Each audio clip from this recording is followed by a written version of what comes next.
At the time of making this video, it has been 15 minutes since the amazing God of War Ragnarok story trailer was shown at State of Play.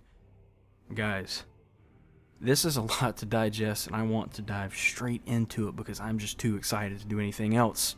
So let's just get to the breakdown. The trailer begins as Atreus monologues about keeping secrets to protect others, likely speaking about Kratos in his past, or even something to do with himself that we do not know yet. Following this, Kratos is dropping all of his weapons, seemingly defeated or doubting himself somehow. It's hard to tell. Next up, we get to see more of Tyr, immediately after Kratos and Atreus find him and free him. Tyr speaks to Kratos in an almost sarcastic tone, calling him the God Killer, meaning that he knows exactly who Kratos is and what he's done. Tyr even questions what we want and mocks his own title of God of War.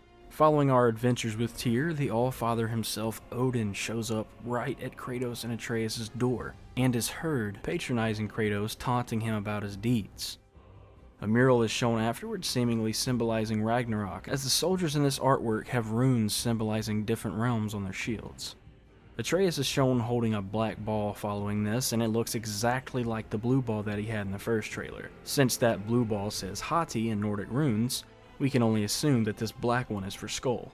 Will Atreus somehow summon the two wolves with these balls via magic? Kratos confronts Atreus about some sort of secret that he's withholding, bringing us full circle to the beginning of the trailer. More than likely, the secret that he was keeping was the visit from Odin, because Atreus is the one who opened the door. There is another interesting mural here that seems to depict some sort of adventure that Tyr went on. On the bottom is the World Tree, and as expected, the rune for Jotunheim is scratched out, symbolizing the realm being inaccessible. As for the rest, we see Tyr imprisoned, and then he's running with two wolves, likely Skull and Hati. In the background, Kratos admits that he's blindly following whatever Atreus is planning to do regarding Ragnarok, showing his devotion and attachment to his son, and most importantly, his desire to keep Atreus safe no matter what. Up next is a short but emotional clip of Freyr cutting the mistletoe necklace from Atreus' neck, staring in horror at the cause of her son Baldur's death. Kratos then tells Atreus that he doesn't need anyone to protect him. Right after this, in an almost poetic fashion, Kratos and Atreus are attacked by two Valkyries at once. It appears that they are fighting in the cosmos on some floating rock. There are no obvious landmarks nearby, so it's safe to assume that they're in a different part of the realm between realms. And real quick, I just want to play this really badass quote from Kratos.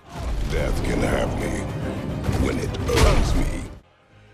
After some intense Valkyrie punching, we see Kratos and Atreus fighting some gigantic monster in Svartalfheim. Combat clips follow this, showing Hellwalkers in Helheim, Dark Elves in Alfheim, Kratos throwing a Grim by its tongue. As this is going on, we can hear Odin once again taunting Kratos, going so far as to arrogantly ask if anyone ever worshipped Kratos when he was the Greek god of war, and saying that no one has ever loved him. He calls Kratos selfish and a monster that kills without cause. You know, there's really no surprise that Odin is immediately resorting to mind games before anything else. These human-looking guys with really cool pink scythes and magical crossbows seem to be Vanir, and the area that this takes place in feels like it could be Vanaheim. These odd ruins, statues, and magical-looking tree trunks seem to support this as well. And I'll be damned, they brought blade swinging back from the OG God of War days. Kratos can even use the Blades of Chaos to grab objects and throw them at enemies. Our return to Muspelheim is given a little bit of attention next, where Kratos is fighting this weird lava creature with a giant orb attached to it. The orb shows the Norse rune for the letter L. I'm not sure what this means, so you know what? I'm just going to call this guy Lasagna Monster. I don't know. We then see Kratos covered in blood, seemingly exhausted, followed by him running away with a seemingly injured Tyr on his back as the surrounding area is destroyed. From here, the trailer just goes balls to the wall, and we see Kratos, Atreus, Skull, and Hati sitting on a cliff. There's an eclipse, and Atreus launches an arrow at it, separating the sun from the moon. Skull immediately takes off after his prey, ripping the sky apart and turning day to night. Hati howls, waiting for Atreus to signal him to attack his prey, the moon. Atreus himself has just officially started Ragnarok. In the background, Kratos also speaks of being bound by fate, and tells Atreus to do what is necessary, not what was prophesied. We will also be returning to the Light of Alfheim, hopefully to have some more prophetic visions, and we will even get to meet this really cool looking mermaid person.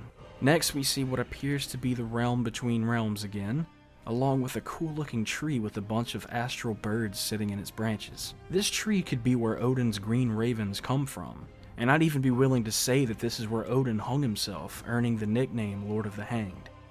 We then go full on Lovecraftian horror and are in some strange, almost alien-like area where giant jellyfish gets away from us somehow.